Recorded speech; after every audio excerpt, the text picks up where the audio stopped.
성탄절이 여러분에게 어떤 의미로 다가옵니까? 정말 중요한 것은 2000년 전에 오신 예수님에 대한 이야기로 마치면 안 됩니다. 예수님이 우리 안에 계신가를 생각해 봐야 합니다. 예수님은 우리 안에 오십니다.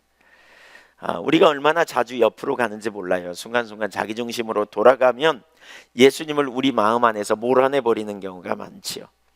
주님은 우리 마음을 감찰하시는 분. 우리는 서로 마음을 잘 모르지만 주님은 우리 마음을 아세요. 우리 마음에 무엇이 들어있는지 다 아세요. 하루 종일 생각하는 것이 무엇인지, 어디에 관심이 있는지 주님은 다 아십니다. 사실 매우 겁나는 일이죠. 우리에게 주님이 왕으로 오시기를 우리가 사모해야 합니다. 어제 문득 이렇게, 어젠가요? 어제 아침인 것 같아요. 극동방송을 이렇게 무심결에 틀었는데 어떤 분이 이렇게 인터뷰하면서 그런 표현을 하더라고요. 자기는 아침마다 일어나서 자기가 얼마나 하나님 앞에 쓰레기인가라는 고백을 한다는 거예요. 그래서 예수님이 없이는 안 된다. 그분은 목사님이신 것 같아요. 들어보니까 누군지 제가 먼저부터 못 들어서 못 들었는데, 근데 자기는 얼마나 하나님 앞에 자기가 쓰레기인지 그런 고백을 한다는 거예요. 그래서 일어나서 한 20분 동안 그런 고백을 하면서 주님이 오셔야 된다고 이렇게 생각한다는 거예요. 잠시 한눈 팔면 금방 옆으로 돌아가 버리고 너무나 세상적이고 정욕적인 탐심의 자리에 우리가 머무르는 그런 모습. 주님이 우리에게 2000년 전에 이미 오셨지만 우리 개인의 삶에 주님이 오시면 우리의 삶이 달라지죠. 예수님을 받아들이지 못한 사람들이 있어요. 네, 이미 예수님이 오셨지만 예수님을 받아들이지 못한 사람들이 적지 않아요. 이번 성탄절에 은혜를 사모하고 주님을 사모함으로 예수님이 여러분 안에 충만히 내주하시는 왕이 되시는 그런 귀하고 복된 경험이, 축복이 있기를 축원합니다. 예수님이 오셨지만 예수님을 다 환영한 건 아니죠. 우리가 이미 앞에 살펴봤지만 유대 종교 지도자들은 예수님을 알아보지 못했습니다. 그래서 그들이 예수님의 말씀 앞에 단 한마디도 반박할 수 없었습니다. 예수님의 말씀은 틀림이 없었거든요. 그럼에도 불구하고 그들은 회개하거나 돌이키지 않았습니다. 오히려 예수님을 대적하고 예수님을 넘어뜨리려고 합니다. 오늘 본문은 사두개인들이 그 일에 나섭니다. 사두개파는 사독의 후손으로서 부자였고 귀족이었어요. 그래서 이제 사두개인들은 바리새인과 달리 부활이 없다고 주장하는 사람들이었어요. 이 사두개인은 사독 제사장, 그러니까 다윗 시대부터 활동했다가 이제 솔로몬 시대에 본격적으로 영향력을 넓힌, 그래서 아주 부자였고요, 대대로요 아주 그냥 귀족 집안입니다. 그러니까 그들은 현세에서 잘 먹고 잘 살았거든요. 그래서 그랬는지 잘 모르겠지만 어쨌든 부활을 그들은 받아들이지 않았습니다. 현세에서 만족하며 살았죠. 그들은 특별히 성경 중에 모세 오경 외에는 성경으로 인정하지 않았어요. 그래서 모세 오경을 가지고 그 사두개파 사람들이 와서 예수님을 시험하려고 합니다. 그 내용이 27절부터 33절까지 쭉 나오는 거죠. 신명기 25장 5절 이하에 보면 모세가 이스라엘 백성들의 결혼 제도에 대해서 말하거든요. 그러니까 어떤 가정에 형제가 여럿 있다면 제일 큰 형이 결혼하고 형수가 있는데 죽으면, 자녀를 낳지 못하고 죽으면 둘째가 그 형수와 결혼하는, 그래서 이러한 자녀를 낳게 하는 그러한 제도였어요. 왜 그런 제도가 있느냐, 좀 우리가 생각할 때는 좀 별 제도가 다 있네 이런 생각이 들죠. 근데 그 당시에는요, 그 과부는, 특별히 자녀가 없는 과부는 아주 비참한 삶을 살게 돼요. 자기 앞가림을 할 수 없는.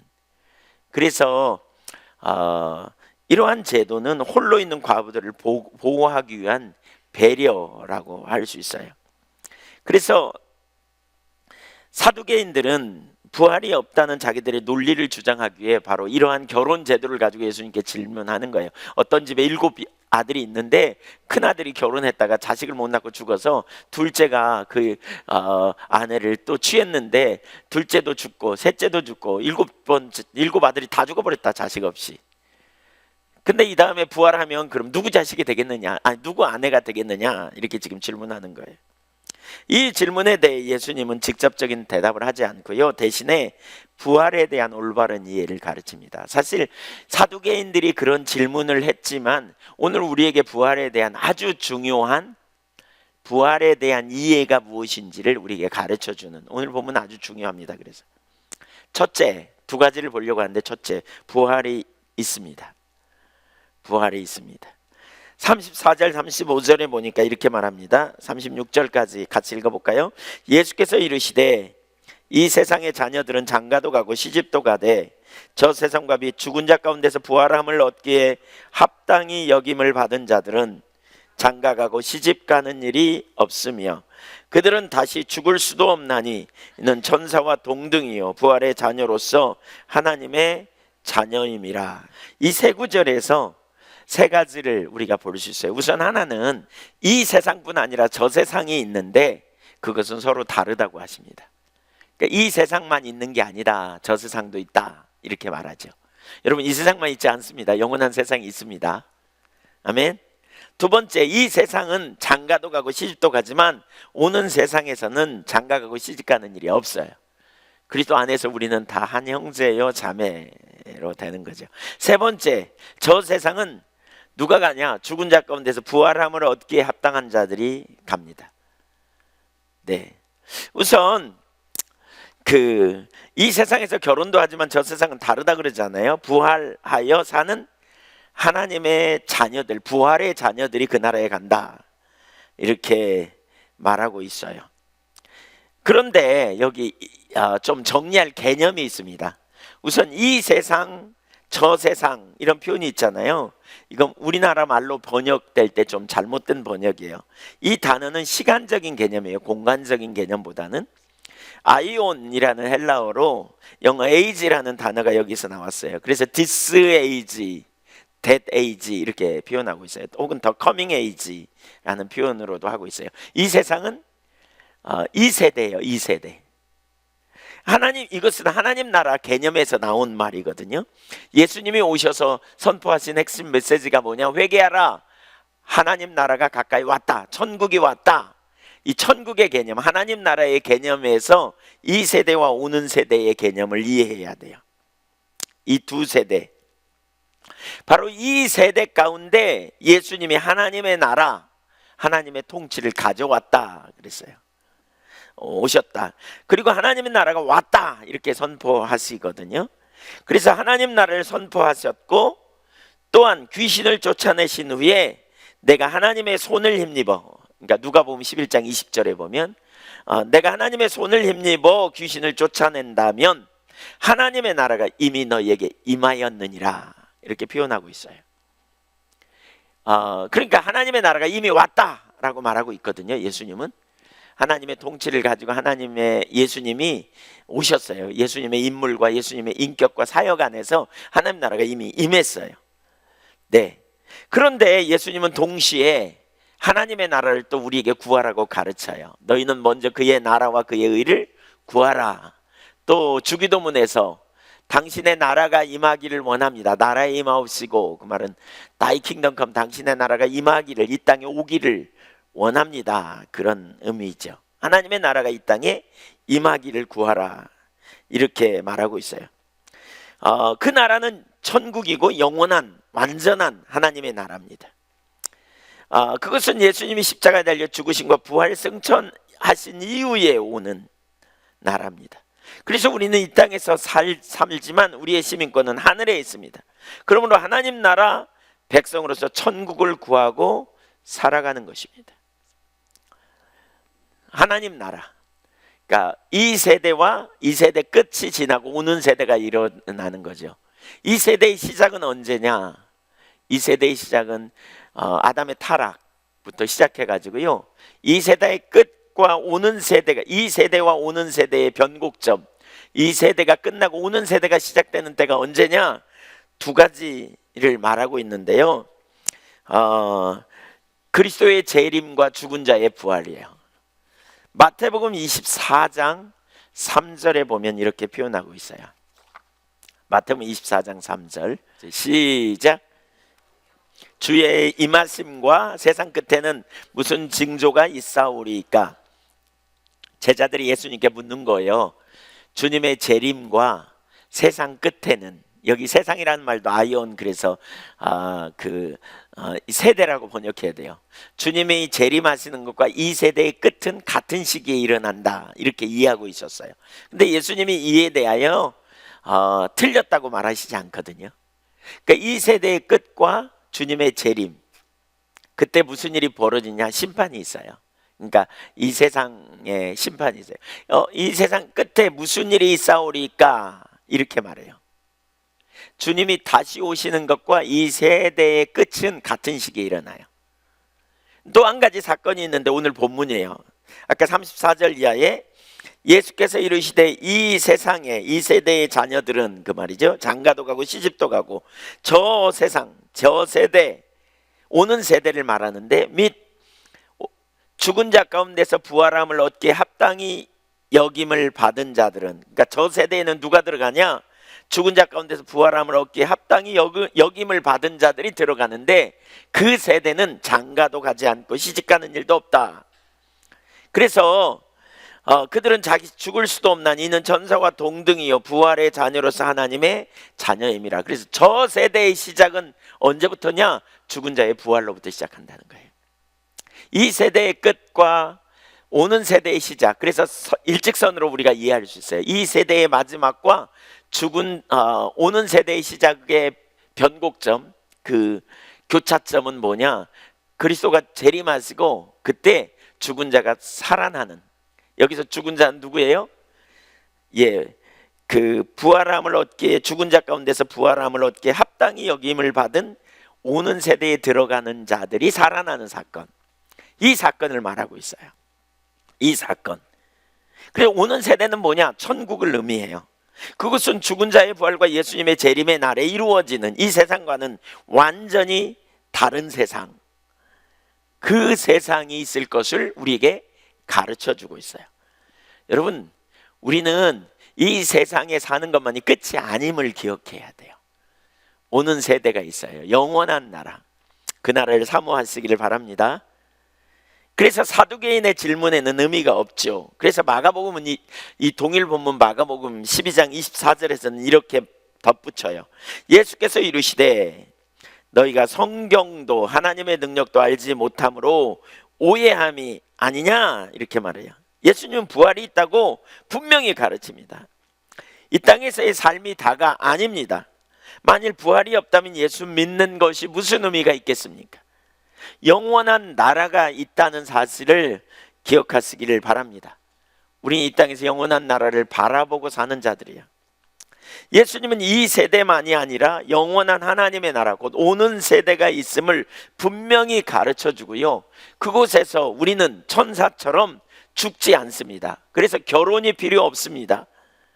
결혼의 목적 중에 하나는 자녀를 얻기 위함도 한 목적이에요. 그러나 우리는 부활의 자녀로, 하나님의 자녀로서 영원히 살아요.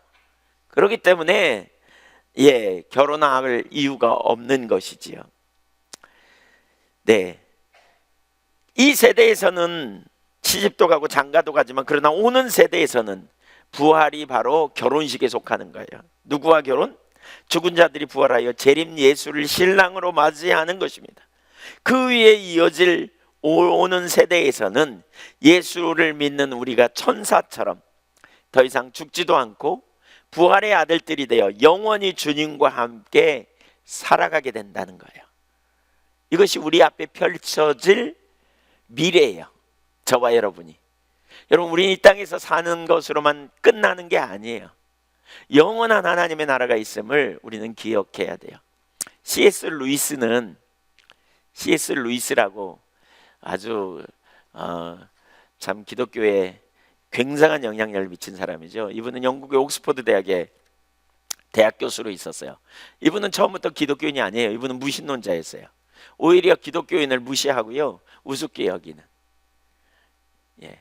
근데 그분이 어떻게 예수 믿게 됐냐면요, 어느 날 자기 그 기독교에 대해서 부정적으로 얘기하는 이런 학자들과 같이 이렇게 모여서 같이 식사도 하고 이야기도 하고 그랬대요.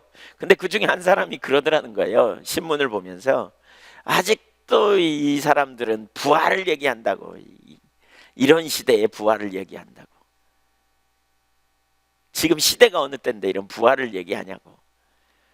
과학자 합리주의적 사고체계를 가지고, 계몽주의적 사고체계를 가지고 이렇게 하는 그런 관점에서 볼 때 부활이 우습죠. 근데 갑자기 이 생각이 들더라는 거예요. 그 말에 이 사람이 꽂힌 거예요. C.S. 루이스가 갑자기 이 생각이 들더라는 거예요. 아니, 이렇게 계몽주의적이고 합리주의적인 사고체계가 이렇게 가득한 세상에 부활을 주장하는 저들은 도대체 뭐냐, 도대체 뭐가 있기에 그러냐. 그리고 성경을 연구하고 살펴보다가 그가 뒤집어진 거 아니에요. 하나님 살아계신, 그래서 기독교를 변증하고, 무엇보다 하여튼 그 C.S. 루이스는 아주 굉장한 영향력을 많이 미친 사람이죠. 네, 굉장한 영향력을 미친 사람이에요.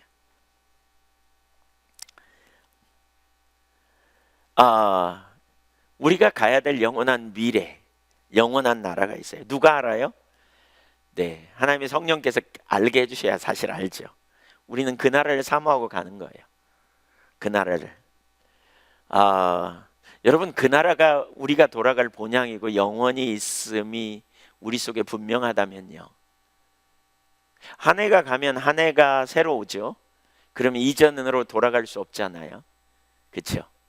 만약에 12월 31일이 끝나고 내년이 오는 것을 알지 못한다, 우리가 만약에 그렇다면 어떻게 살까요? 난리가 날 거예요. 연말 되면 그냥. 예. 와, 이제 끝난다. 한때 그랬죠. 1999년 12월 31일 2000년이 되면, 밀레니엄 시대가 되면 컴퓨터가 오작동을 일으켜서 난리 날 거다. 막 그때 막 그런 일이 있었잖아요. 뭐 사다가 쟁이기도 하고, 네, 라면 사다가 막 쟁여놓기도 하고, 어떤 사람은 뭐 그렇다고. 그런 얘기 들어보셨죠? 네, 혹시 그렇게 하신 분 계세요? 네, 네. 제가 아는 어떤 분은 라면을 많이 사다 놨대요. 네. 그래서 하나 더 먹었어요, 나중에. 아무 일도 없어가지고. 그러나 우리는 영원한 세상을 아는 자들이에요. 영원한 나라를 우리는 소망으로 가진 자들이에요. 바울 사도가 고린도전 15장에서 그런 고백을 하잖아요. 만일 부활이 없다면 우리는 진짜 비극적인 생을 사는 사람입니다. 불쌍한 사람입니다.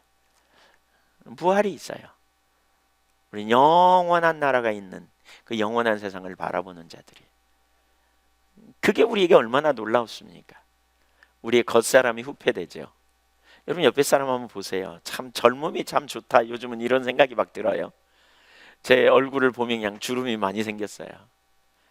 어떤 분은 그러더라고요. 아니, 5년 만에 봤더니 왜 이렇게 늙었냐고 저한테. 예, 당신도 5년 좀 지나보라고 제가 그랬어요.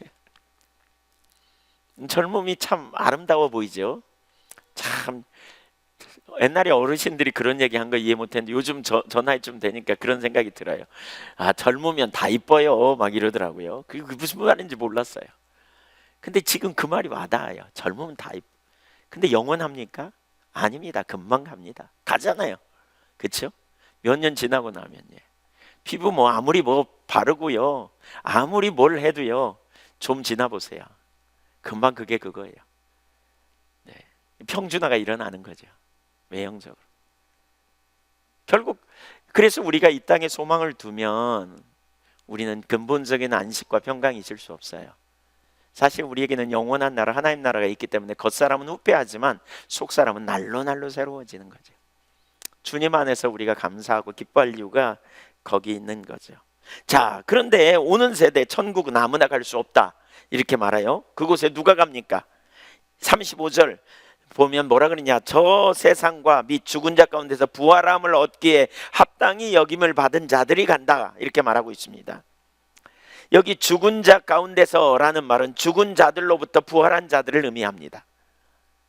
죽은 자, 모든 죽은 자가 간다 그렇게 말하고 있지 않아요. 죽은 자 가운데에서, 바꿔 말하면 죽은 자들로부터 부활한 자들, 죽은 자들 중에 부활한 자들을 의미해요. 사실 여러분, 모든 죽은 사람이 다 부활할 날이 옵니다. 그러나 성경은 죽은 자의 부활이 두 번에 걸쳐 일어날 걸 가르치고 있어요. 두 번에 걸쳐. 우선 먼저는 죽은 자들로부터 부활하는 자들이 일어나고요, 나중에는 모든 자들이 부활해요. 그러니까 오는 세대, 곧 하나님 나라가 올 때 부활하는 사람들은 죄의 문제를 해결한 사람들이에요. 곧 예수 믿고 죽은 사람들은 먼저 부활해요. 자기가 죄인임을 인정하고 예수 그리스도께서 자기를 구원하기 위해 오신 하나님의 아들을 믿음으로 받아들인 사람들, 이 사람들이 먼저 일어난다는 거예요. 요한계시록 20장 4절 한번 보시죠. 이 구절은 참 중요해요. 왜냐하면 신천지에서 자꾸 이 구절을 갖고 영생불사를 주장하는데, 한번 보시죠. 그게 잘못됐어요. 시작. 또 내가 보좌들을 보니 거기에 앉은 자들이 있어 심판하는 권세를 받았더라. 또 내가 보니 예수를 증언함과 하나님의 말씀 때문에 목배임을 당한 자들의 영혼들과 또 짐승과 그의 우상에 경배하지 아니하고 그들의 이마와 손에 그의 표를 받지 아니한 자들이 살아서 그리스도와 더불어 천년 동안 왕노하리니. 여기 보세요. 여기 살아서라는 말, 이 말의 번역이 좀 잘못된 번역이에요. 그러니까 살아나서라고 번역해야 돼요.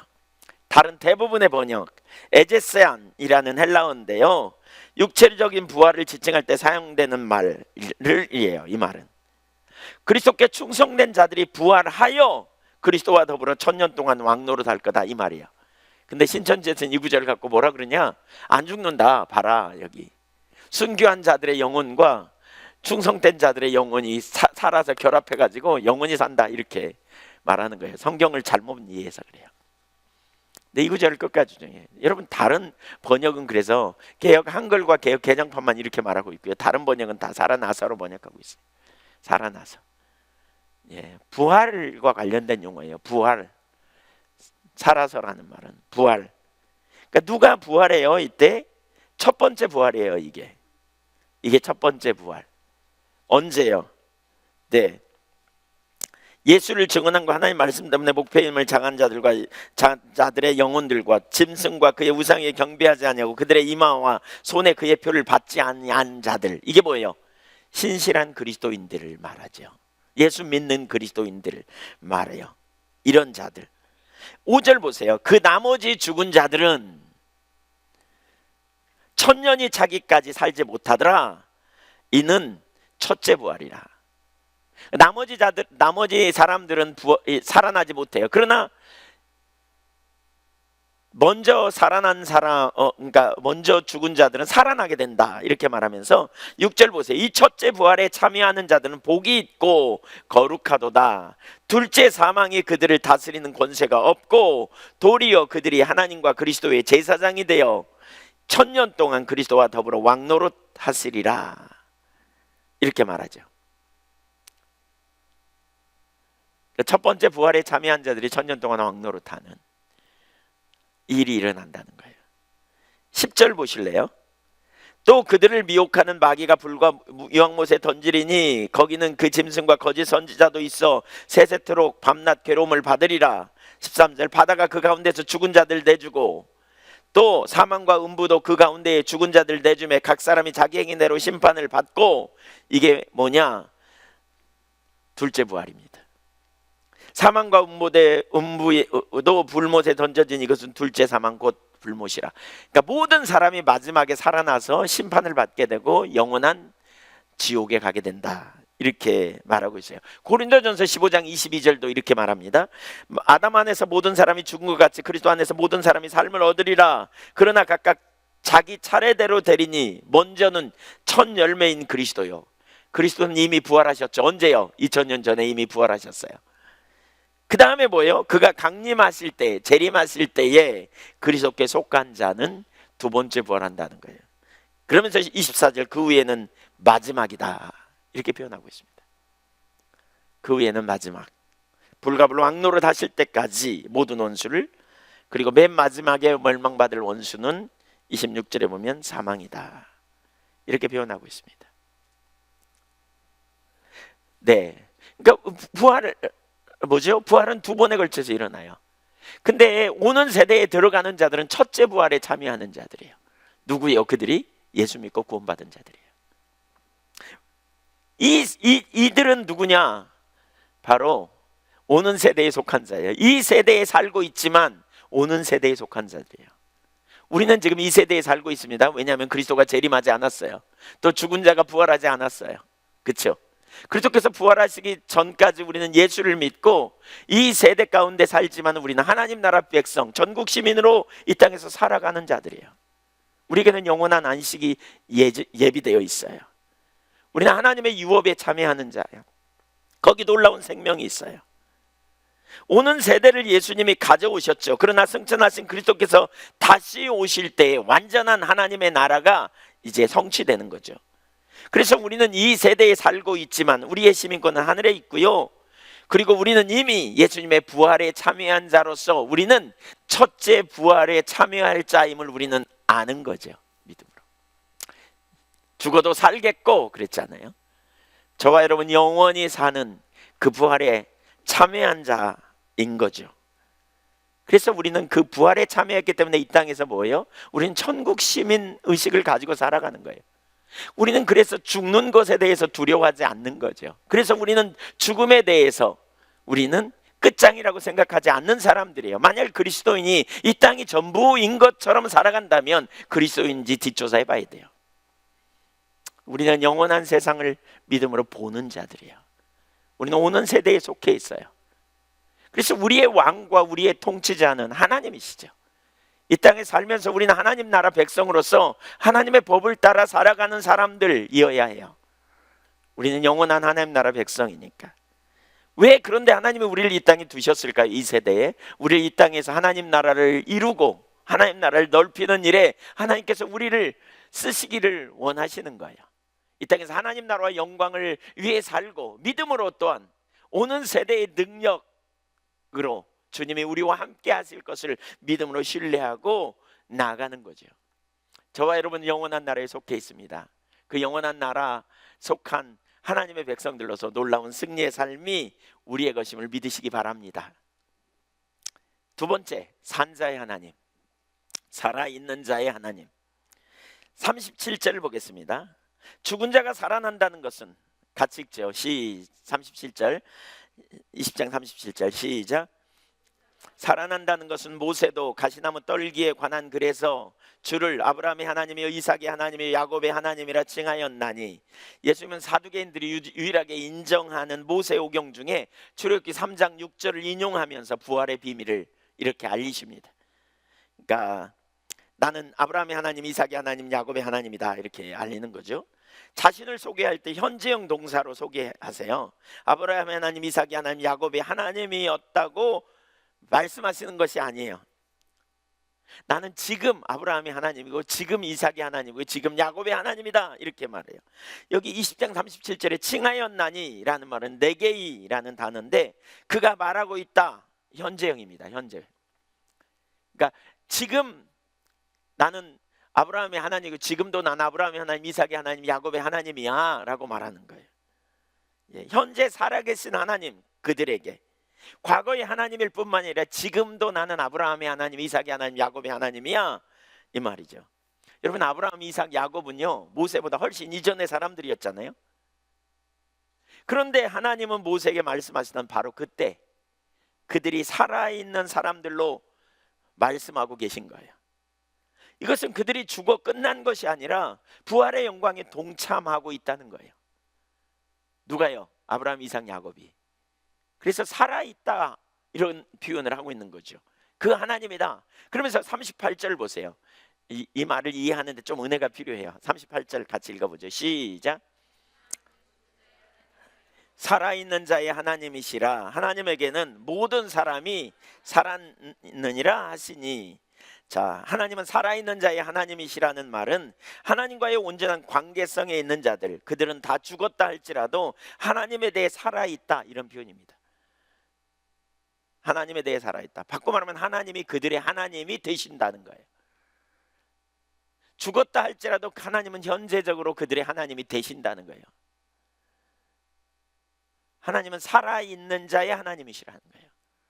죽은 자의 하나님이 아니고 살아있는 자의 하나님. 하나님과 관계성을 가진 사람들, 아브라함, 이삭, 야곱 같은 사람들, 곧 하나님 안에 거하는 자들은 비록 육신이 죽었을지라도 그들은 영원히 죽은 것이 아니라는 말이에요. 하나님 안에 거하는 자들, 하나님과 관계 안에 있는 자들은 죽어도 하나님 앞에 살아있는 자들이라는 거예요. 때가 되면 하나님과 연합을 통하여 드러나게 되는데, 그것은 창조주 하나님 역사, 하나님의 역사를 통해 나타나게 되는, 성취되는 일인데, 죽었다고 끝난 게 아니라는 거예요. 끝난 게 아니라는 거예요. 하나님 앞에는 살아있는 자로 여겨진다는 거죠. 그리고 때가 되면 드러나게 된다, 그 말입니다. 족장들과 마찬가지로 성도들은 육체적인 죽음에도 불구하고 그리스도 안에서 여전히 그리스도와 연결된 연합적인 생명을 계속해서 가지게 됩니다. 그래서 예수님이 뭐라고요? 죽어도 뭐하고? 살겠고 살아서 믿는 자는 영원히 죽지 아니하리라고 하셔요. 요한복음 11장 26절에. 왜냐하면 나는 부활이요 생명이기 때문이다. 그래서 그분 안에서, 예수님 안에서 우리는 예수님과 연합되어 있기 때문에. 그러니까 예수님은 부활이시고 승천하신 후 하나님의 보좌 우편에 앉아 계시죠. 자, 이 의미가 뭔지 좀 더 살펴보죠. 이 의미가 뭔지 좀 더 이해할 필요가 있어요. 이 말씀을 이해하려면 은혜가 필요해요. 우리 상식에는 잘 이렇게 논리적으로 잘 맞지 않는 것처럼 보이기 때문에. 그러니까 우리가 죽었지만, 성도가 죽지만 죽음으로 끝이 아니라는 거예요. 우리는 죽었다, 끝났다, 이제 없다 이렇게 생각하지만 하나님 앞에는 살아있다는 거예요. 하나님, 예수님의 생명 안에 같이 감춰져 있어 때가 되면 나타나신다는 거예요. 나타나신다는 거예요. 자, 우리의 신분에 대해서 좀 보죠. 예수님은 부활 승천하신 후에 어디 계시죠? 하늘나라 계세요. 하늘에. 믿으시죠? 20장 43절에도 보면 거기 그렇게 말해요. 내가 네 원수를 내 발등상으로 삼을 때까지 내 우편에 앉았으라 하셨도다. 예수님이 하나님의 보좌 우편에 앉다는 말은 우주적인 권세를 상징합니다. 능력을 상징합니다. 그러니까 하나님의 보좌 우편에 앉았다는 말은 강력한 권세, 능력을 가지신 분이라는 걸 의미해요. 그런데 우리가 예수를 믿음으로 그리스도와 함께 죽었고요, 그리스도와 함께 부활하여 그리스도와 함께 하늘 보좌 우편에 앉게 되었다고 말해요. 성경은. 에베소서 2장 4절 이하를 한번 보실래요? 여러분, 우리의 신분이 뭔지를 기억할 필요가 있어요. 예, 같이 읽어보죠. 4장 4절 5절 6절 시작. 하나님이 우리를 사랑하신 그 큰 사랑을 인하여 허물로 죽은 우리를 그리스도와 함께 살리셨고 너희는 은혜로 구원을 받은 것이라. 또 함께 이 그리스도 예수 안에서 함께 하늘에 앉으시니. 함께 이렇게 말하죠. 함께 살리시고 함께 일으키시고 함께 하늘 보좌 우편에 함께 계셨다. 그 앞에 한 구절을 더 대면 뭐죠? 함께 죽었어요. 십자가에서 함께 죽었고 십자가에서 죽음으로 장사되었고, 예, 그러나 거기서 끝이 아니죠. 함께 살리심을 받았어요. 부활하셨어요. 그리고 뭐라고요?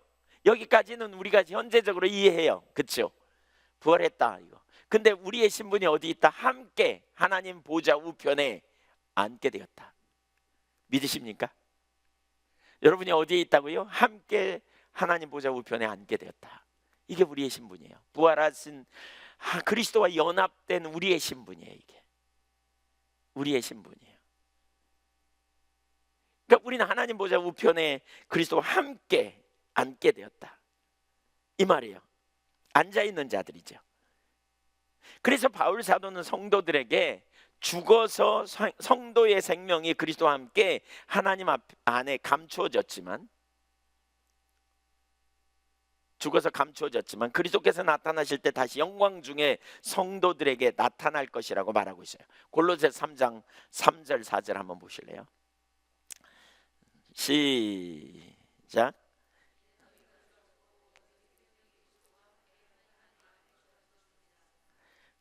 4절. 우리 생명이신 그리스도께서 나타나실 때 너희도 그와 함께 영광 중에 나타나리라. 골로새서 3장 1절부터 4절까지 보면요, 함께 그리스도와 함께 죽었고 그리스도와 함께 살았고, 여기 3절에도 그러잖아요. 그리스도와 함께 살았고, 그 다음에 뭐죠? 그리스도와 함께 너희 생명이 하나님 안에 감추어졌다. 그리고 그리스도와 함께 영광 중에 나타날 것이다. 이렇게 네 가지를 얘기해요. 한번 따라주세요. 함께 죽었고, 함께 살았고, 함께 하나님 안에 감추어져 있고, 함께 영광 중에 나타나리라. 이게 우리의 신분이에요. 이게 부활의 생명이고요, 이게 부활의 능력이에요. 우리는 그리스도와 함께 죽었어요. 그리고 그리스도와 함께 하나님 앞에서 살게 됐어요. 그때 우리 생명이 그리스도와 함께 하나님 안에 감추어지게 됐어요. 감추어져 있어요. 그러나 그게 끝이 아니에요. 그리스도와 함께 영광 중에 나타난다는 거예요. 그리스도와 함께 영광, 이게 부활의 능력이에요. 이것이 하나님 백성의 신분이에요. 우리의 시민권이 하늘에 있는 거죠. 그런 의미에서 하나님은 살아있는 자의 하나님이라는 거예요. 여러분, 두려워하지 마십시오. 담대하십시오. 우리가 인생을 살면서요, 보세요, 끝난 것처럼 느낄 때가 있죠. 절망적인 순간들이 많아요. 그 세상이 우리에게 뭐라고 소리쳐요? 너 끝이야. 넌 이제 소망이 없어. 넌 이제 죽을 거야. 그래서 끝이야 라고 말해요. 실제로 우리가 암이 걸려서 뭐 말기라고 그러면 뭐라 그래요? 넌 끝이야 이제, 이렇게 말하잖아요. 병원에서 뭐 의사 선생님이 그러죠. 당신 이제 가망이 없습니다. 그 말은 뭐예요? 너 끝이야, 넌 소망 없어, 이런 말이잖아요. 세상은 우리를 보고 끝이라고 말할 때가 있어요. 환경은 우리를 보고 끝이라고 말할 때가 있어요. 그러나 그리스도인은 끝이 아니라는 거예요. 이게 부활의 능력이에요. 우리의 생명이 그리스도 안에 감춰져 있고, 하나님 안에 그리스도와 함께 우리의 생명이 그리스도가 나타나실, 생명이신 그리스도가 나타나실 때 영광 중에 우리가 함께 나타나게 된다는 거예요. 강력하게. 성경은 끝이 아니야 라고 우리에게 가르쳐요. 아직 드러나지 않았을 뿐이야 라고 말하는 거예요.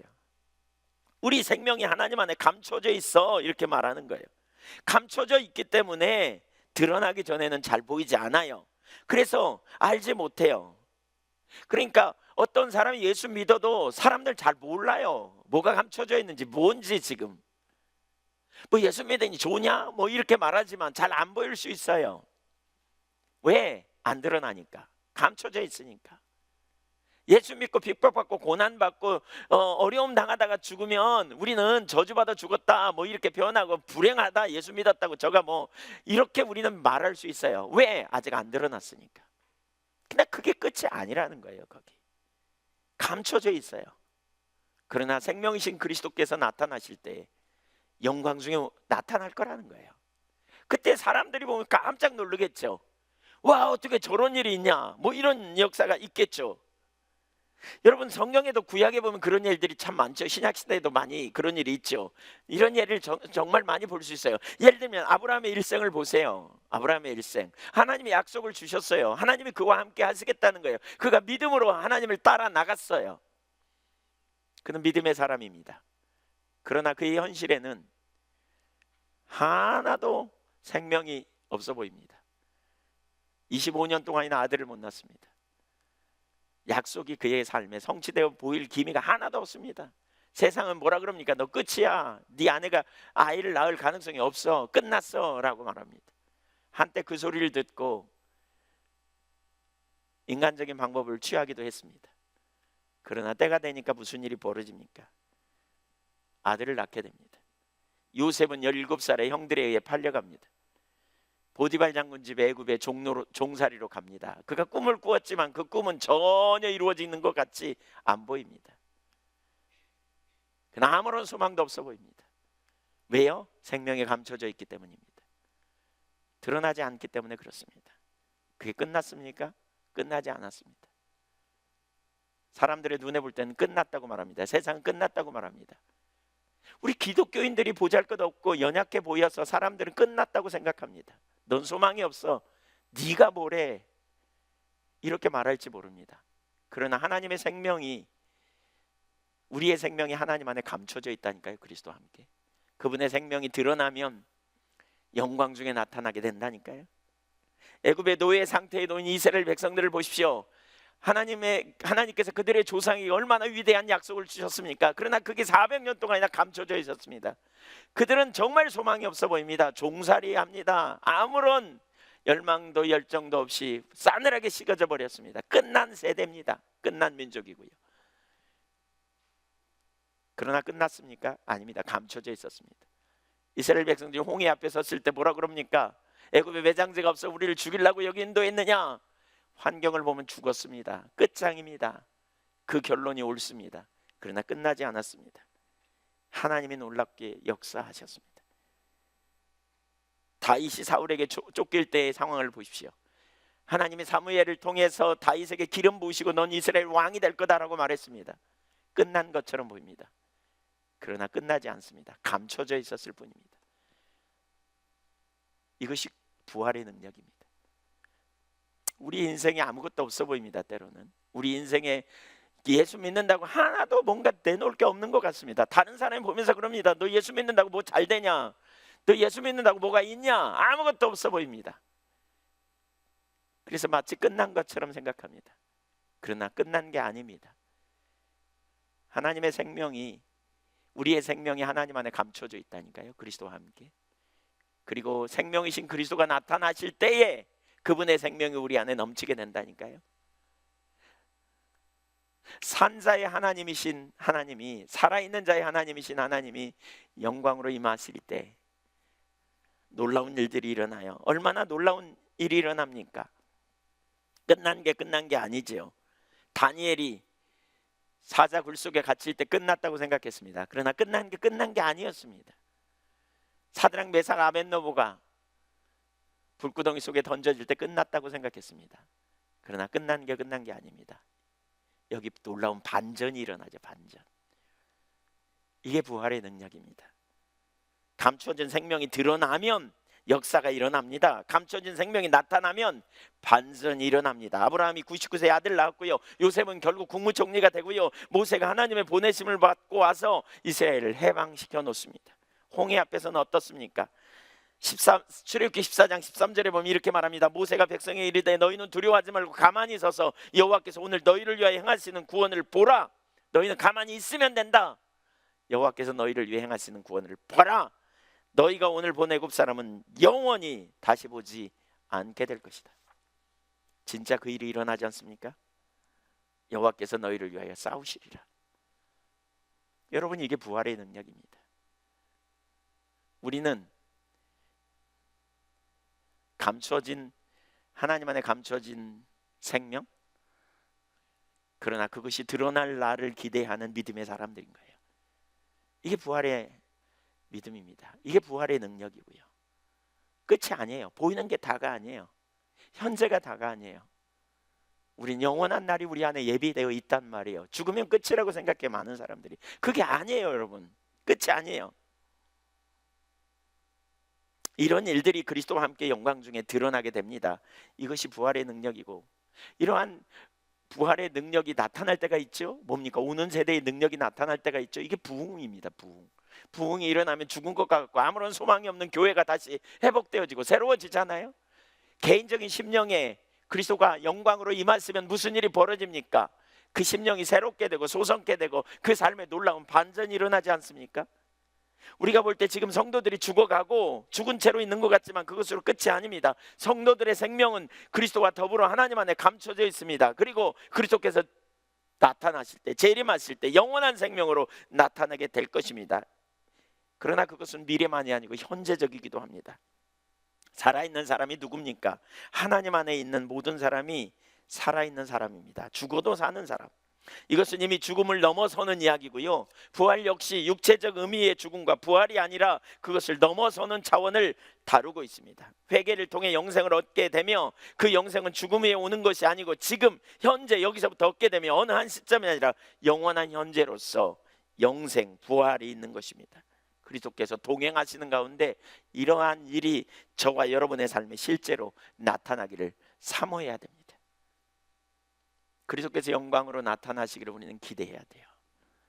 그리스도께서 생명으로 나타나신 것은 단지 미래만이 아니고 믿음 안에서 우리와 동행하시고 우리와 함께 하십니다. 그리스도는 누굽니까? 하늘과 땅의 모든 권세를 가지셨고 세상 끝날까지 내가 너희와 함께 하겠다고 말씀합니다. 하늘 시민권을 가진 우리가 이 땅에서 살아가는 동안 때로는 세상의 기준으로 볼 때 끝난 것처럼 느낄 때가 있습니다. 절망이고 아무런 소망도 없는 것처럼. 그러나 마침내 하나님은 그리스도 안에서 영원한 생명을 우리에게 드러내실 때에 영화롭게 하신다, 이렇게 말하고 있어요. 여러분, 그것이 우리의 신분이에요. 믿으십니까? 이 삶을 누리는 비결이 뭡니까? 이 삶을 누리는 비결 1절 출애굽기 골로새 3장 1절 볼까요? 골로새 3장 1절 위에 계신 그리스도를 찾으라고 말하고 있어요. 한번 읽어보죠. 시작. 그러므로 너희가 그리스도와 함께 다시 살리심을 받았으면 위의 것을 찾으라. 거기는 그리스도께서 하나님 우편에 앉아 계시느니라. 위의 것을 생각하고 땅의 것을 생각하지 말라. 여기 너희가 그리스도와 함께 다시 살리심을 받았으면, 그리스도와 함께 다시 살리심을 받은 자예요. 1장 2장에서 그걸 가르치거든요. 살리심을 받았어요. 우리는 예수 그리스도를 믿음으로 죄인임을 알고 예수 그리스도를 믿음으로 예수 그리스도와 함께 죽었고 예수 그리스도와 함께 연합해 다시 살리심을 받은 자예요. 살리심을 받았으면 뭐냐? 너희의 시민권은 하늘에 있기 때문에 너희는 위의 것을 찾으라는 거예요. 그러면서 위의 것이 뭐냐? 거기 보니까 거기는 그리스도께서 하나님 우편에 앉아 계신다. 그러니까 위의 것, 우리의 신분, 또 거기 하나님 우편에 앉아 계신 그리스도예요. 그리스도. 우리는 하늘에 속한 자고 우리의 시민권은 하늘에 있고 그리스도를 찾으라는 거예요. 그리스도를. 여러분, 집중해서 그리스도를 찾으십시오. 그리스도를. 이게 성도의 삶이에요. 부활의 능력이 우리 가운데 실제가 되기 위해서 아주 중요한 한 가지는 우리가 그리스도를 찾는 거예요. 그리스도를. 땅의 것을 내리고요, 찾지 말고. 거기 우리의 생각이 어디 있느냐? 2절에 위의 것을 생각하고 땅의 것을 생각하지 말라. 그리스도를 생각하고 우리가 천국 시민이라는 걸 생각하고 우리가 하나님 보좌 우편에 앉는 자라는 걸 생각하고 자꾸 땅의 기준, 세상의 기준, 세상에서 추구하는 가치관, 거기에 초점 내리고 영원한 나라를 바라보고 믿음으로 영원한 세상을 의지하고 따라가며 살아가는 믿음의 종들이 되어야 한다는 거죠. 위에 계신 그리스도를 생각하고 찾는 거예요. 이 말은 무슨 얘기예요? 하나님의 사람들은 아무리 불리한 상황이라도요, 주님을 의지하고 따라가는 삶이 되는 거예요. 그렇게 되면 영광 중에 생명으로 나타나는 일이 일어날 거라는 거예요. 기독교의 가장 큰 특징은 부활 아닙니까? 생명이신 그리스도를 사모함으로 계속해서 항상 위의 것을 생각하고 땅의 것을 생각하지 말라. 이게 부활 신앙을 가진 사람들이 주의해야 될 자세예요. 그렇게 되면 영광으로 나타날 것이기 때문에. 우리 신앙에 능력이 없는 이유가 뭔 줄 압니까? 아십니까? 다른 것에 초점을 두기 때문입니다. 우리가 계속해서 주님을 믿음으로 보고 주님의 길로 행하는 거예요. 그렇게 되면 생명이신 그리스도께서 임재하시고 그분 안에서 놀라운 능력을 경험하게 돼요. 승리케 돼요. 여러분, 우리는 세상 사람들과 달라요. 예수 안 믿는 모르는 사람과 우리는 달라요. 우리는 그리스도와 함께 죽었어요. 그리스도와 함께 살았어요. 우리는 그리스도와 함께 우리의 생명이 하나님 안에 감춰져 있어요. 그리스도와 함께 영광 중에 나타나실 거예요. 죽었다는 사실도 살았다는 사실도 다 영적인 부분에서 이루어지기 때문에 우리가 잘 몰라요. 그러나 구체적으로 다시 드러나게 된다면 이건 엄청나게 다를 거예요. 그러나 우리는 알아야 돼요. 오늘날 너무나 많은 사람이 세상이나 예수 믿는 사람이나 별 구분 없이 살아갑니다. 별로 구별됨이 안 됩니다. 그리고 그래야 뭐가 되는 거라고 생각합니다. 그렇지 않습니다, 여러분. 명백한 구별됨이 있어야 돼요. 이게 거룩입니다. 거룩은 다름이 아닙니다. 세상 사람들과 살아가는 방식이 달라야 합니다. 어떻게 영원한 나라, 우리가 영원한 나라가 있는 것을 아는 사람과 모르는 사람이 같이 살 수 있겠습니까? 천국이 있다는 걸, 이 세상이 다가 아닌 걸 아는 사람과 이 세상이 전부라고 생각하는 사람과 어떻게 똑같이 살겠습니까? 달라야죠, 당연히. 우리는 위의 걸 추구하는 사람, 그리스도를 추구하는 사람입니다. 이게 부활의 능력입니다. 현재에 보이는 것만 다가 아니고 영원한 세상이 있음을 바라보며 현재 앞이 안 보이고 현재 깜깜해도 끝이라고 사람들은 말해도 우리는 끝이 아닌 걸 보는 사람들입니다. 그리스도께서 나타났을 때 현재적으로도 나타나고 또 미래에 그리스도가 재림하실 때에 우리는 영광 중에 나타날 걸 아는 사람들이기 때문에 우리는 위의 것을 찾으며 가는 겁니다. 위의 질서를 따라가고 위에 계신 그리스도를 닮고 그리스도의 제자로서 살아가고 그리스도의 원리를 따라가는 거예요. 영광 중에 임하실 그리스도를 따라갈 때 그리스도께서 우리에게 생명이 되시고 그리스도께서 우리에게 능력으로 역사하시고 우리가 살아가는 동안 때로는 우리가 위기 가운데 있을 때 그리스도께서 나타나셔서 우리를 기가 막힌 길로 인도할 뿐만이 아니라 설사 이 땅에서 고난을 받고 고통을 당하고 어려움을 당한다 할지라도 그날에 그리스도 안에서 다시 나타날 때 영광 중에 우리는 나타나게 될 거라는 거죠. 그리스도가 나타나실 때 이게 우리의 신분입니다. 우리는 믿지 않는 자와 똑같을 수 없습니다. 그들은 죽은 것이 뭔지 모릅니다. 살았다는 말이 뭔지 모릅니다. 신분이 하늘 보좌 우편에 있다는 게 뭔지 모릅니다. 그러나 우리는 압니다. 같아서는 안 되죠. 우리는 위의 것을 찾고 위의 것을 생각하고 그 영적인 원리를 생각하고 부활의 능력을 생각하고 주님이 우리 가운데 영광으로 나타나시면 여러분의 죽은 것이 살아납니다. 여러분의 죽은 감정이 살아날 것이고 여러분의 의지가 살아날 것이고 하나님의 능력으로 역사하셔서 그 영광으로 나타날 때 수치가 변하여 영광이 되는 그런 놀라운 역사가 일어날 걸 보는 사람들입니다. 그렇게 되면 생명이신 그리스도께서 임재하시고 그분 안에서 놀라운 능력을 경험하고 승리케 되는 그런 역사가 일어날 거예요. 진리를 따라 행할 때 그분의 생명이 영광 중에 나타납니다. 거기 놀라운 반전이 있습니다. 이게 부활의 능력입니다. 우리는 생명이신 그리스도께 나타나실 날을 기다려야 합니다. 성탄 시즌에 2000년 전에 예수님은 오셨습니다. 역사적으로 오셨습니다. 그러나 이제 우리는 다시 오실 예수 그리스도, 영광으로 나타나실 그리스도의 그 임재를 우리는 사모하고 기다리는 자리에 있어야 합니다. 아직 사람들은 우리를 알지 못해요. 예수님 안에 있는 가치를 잘 몰라요. 잘 드러나지 않았기 때문이에요. 그러나 그리스도께서 나타내실 것을 압니다. 그리고 그날에 우리는 완전히 사람들이 다르게 볼 거다, 이걸 압니다. 이 믿음의 사람은 절망하지 않습니다. 이 믿음의 사람은 끝이 아님을 압니다. 이 믿음의 사람은 가장 좋은 것이 우리 인생에 남아있음을 아는 사람입니다. 오는 세대를 사모하십시오. 오는 세대의 영광을 사모하십시오. 그래서 이 땅에서 자꾸 손을 펴고요, 집착하지 아니하고요, 자꾸 내려놓고요, 위에 계신 그리스도를 생각하고 그리스도를 찾고 그리스도를 닮아가는 믿음의 사람들이 되시기를 축복합니다. 주님이 오늘 여러분에게 영광으로 임재하시면 놀라운 삶의 역사가 일어납니다. 위의 것을 생각하십시오. 그리스도를 자꾸 생각하십시오. 그리스도를 닮으려고 하십시오. 그리스도를 따르려고 하십시오. 그리스도가 기뻐하는 길에 서려고 하십시오. 여러분의 마음을 활짝 여십시오. 우리 마음이 되게 중요합니다. 누가 우리의 왕이 되느냐.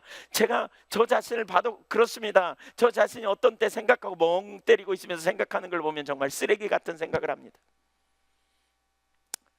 그래서 그리스도께 우리의 초점을 두고 그때마다 회개하고 은혜를 구하고 위의 것을 찾고 구하며 나아가면 순식간에 그런 생각을 바꿔놓으시고 우리의 삶에 생명으로 인도하시는 놀라운 역사를 우리는 경험하게 되는 것입니다. 성탄의 시즌입니다. 주님이 오십니다. 이미 오셨고 오실 것입니다. 또 순간 우리 안에 내주하심으로 우리 가운데서 역사하실 때 하나님만 하실 크기의 놀라운 역사들이 나타나게 될 줄 믿으시기 바랍니다. 기도하겠습니다.